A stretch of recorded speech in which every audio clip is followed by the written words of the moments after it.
2023 সালে কর ফাঁকির পরিমাণ ছিল 2,30,000 কোটি টাকা, এমন তথ্য জানিয়েছে গবেষণা প্রতিষ্ঠান সিপিডি। উন্নয়নশীল দেশে উন্নীত হতে আগামী 6 বছরে $17.5 বিলিয়ন অতিরিক্ত কর আদায় করতে হবে বলে জানায় সংস্থাটি। রাজধানী ধানমন্ডিতে সিপিডি কার্যালয়ে সংবাদ সম্মেলনে জাতীয় রাজস্ব বোর্ডের তথ্য উল্লেখ করে সংস্থাটি জানায় 2,88,000 প্রতিষ্ঠানের মধ্যে কর দেয় মাত্র 24,000 প্রতিষ্ঠান, যার শতকরা হার 9% মাত্র। যেসব প্রতিষ্ঠান কর দেয় না তাদের বিরুদ্ধে ব্যবস্থা নেওয়ার সুপারিশ জানায় সিপিডি। বলা হয়, দেশে কর হার ব্যবস্থা রাজনৈতিকভাবে প্রভাবিত, ফলে আশানুরূপ রাজস্ব আদায় হয় না। রাজস্ব প্রণোদনা দিতে গিয়ে শিক্ষা, স্বাস্থ্য, সামাজিক সুরক্ষা খাতে পর্যাপ্ত বরাদ্দ দিতে পারে না সরকার।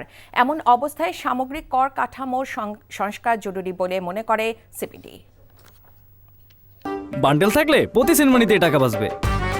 বিকাশ সেনমানি বান্ডেল কিনে জিতুন প্রতি লেনদেনে।